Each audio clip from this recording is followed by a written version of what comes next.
The spacecraft's navigation cameras have acquired the asteroid, and OSIRIS-REx underwent a few days ago the first of its 3 braking maneuvers to reduce its relative speed to the asteroid from around 1700 kilometers an hour, which is roughly 490 meters a second, down to about 0.04 meters a second, or 144 meters an hour.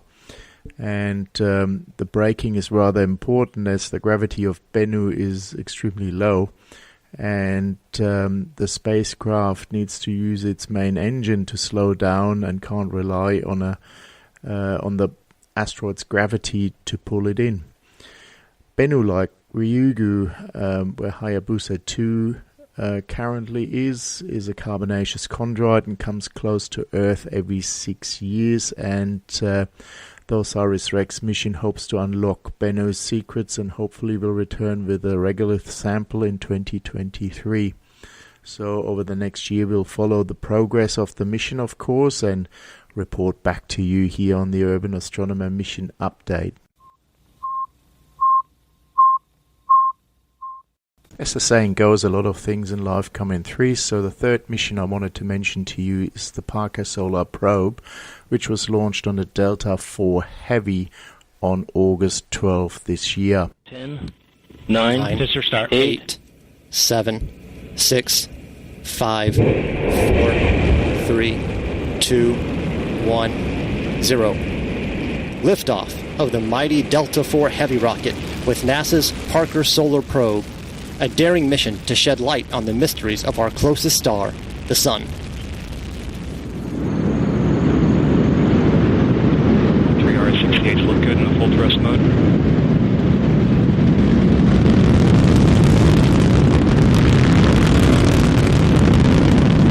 Seconds into flight.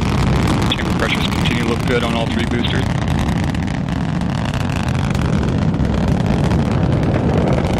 Now 35 seconds in. Chamber pressure on the core booster is throttling down to the partial thrust mode. Response looks good.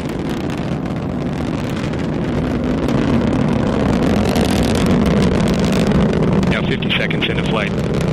Strap-on boosters look good in the full thrust mode. Core booster looks good in the partial thrust mode. Now 1 minute into flight. Vehicle trajectory looking good, right down the middle of the range track. As you could hear, the launch was a success, and Parker will do the first of its 7 planned Venus gravity assists on October 3rd, which is tomorrow, my time here when we record it, and have its first perihelion, the closest point to the Sun, in its elliptic orbit on November 5th.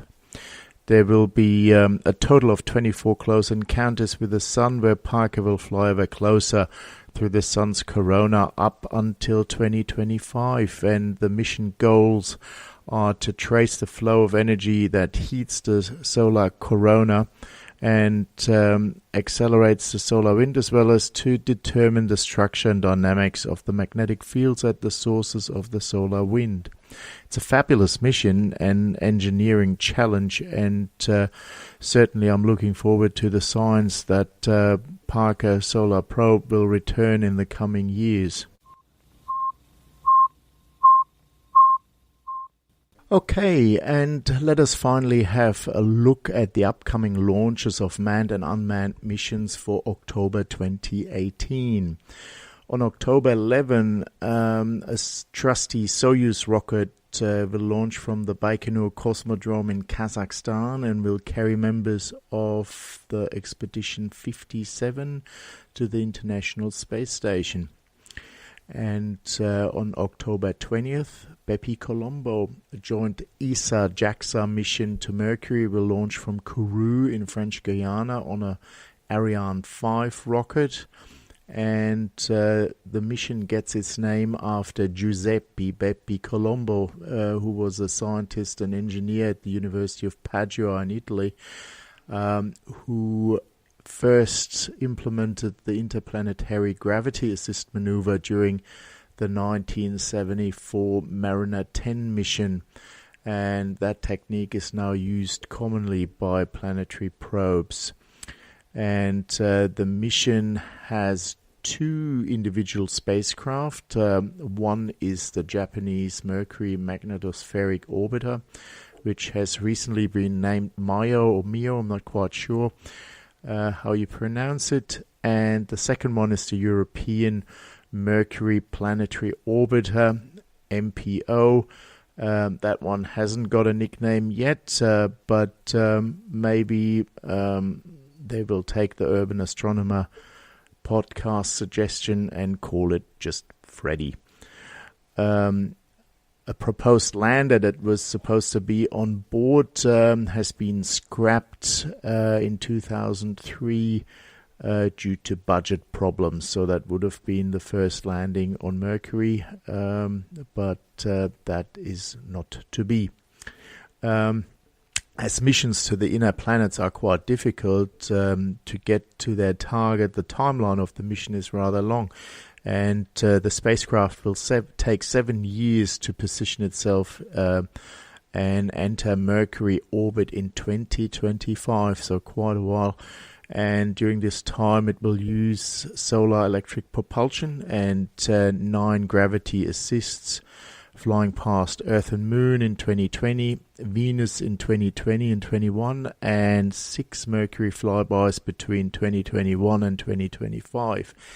And the end of the nominal mission is 2027, and it has an option for extension until 2028. So the mission will give us plenty of returns once it's at Mercury, so a long-term thing to look forward to.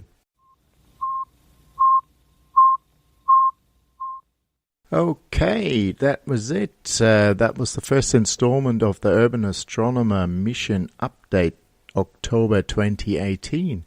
And as always, we welcome your comments, questions and suggestions, so please keep them coming via the Urban Astronomer Podcast website, and you can also reach us via Facebook and Twitter. Until the next show, I'm Clem Unger, and bye for now.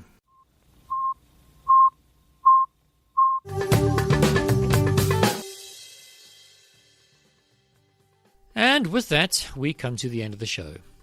If you liked it, please consider subscribing in iTunes or on Google Podcasts or whatever app you use to fetch your podcasts. Just head over to urban-astronomer.com and click on any of the podcast links for instructions and links if you need them. If you're up for it, if you have a minute or two to spare and you'd like to help grow the show, why not also leave a rating and a review, or even better, share the subscribe link with a fellow astronomy fan or science geek. You know they'll like it. Ralph and Jen said so. And if you really want to bring a tear of joy to my eye, click the Patreon link and pledge a few dollars to support the show. As the Beatles said, all you need is love, but what they also said was, love don't pay my bills, I want money. Easy for them to say, they had all the love and all the money. What's the moral of the story? You can't really rely on professional entertainers for both personal advice, but if you have cash to spare, you're welcome to drop a few coins in my hats to help cover costs. And if you can't, well, that's also fine. I love you all anyway. Anyway, over the past months, I've gone on and on about SCOPEX, South Africa's biggest astronomy event, which ran successfully a few weeks back. And like last year, I spent the entire day in the auditorium recording all the lectures, so that I can play them for you here. So the next few episodes will feature these talks. And also like last year, they will also be made available in video form on my YouTube channel and on the SCOPEX website. Don't miss it. There were some really excellent speakers, and I'm quite excited to be able to share them with you. Anyway, that's it then, but we really are out of time, so thank you for listening. I hope you enjoy the show, and I wish you nothing but the clearest of skies. Remember to like and subscribe. Cheers!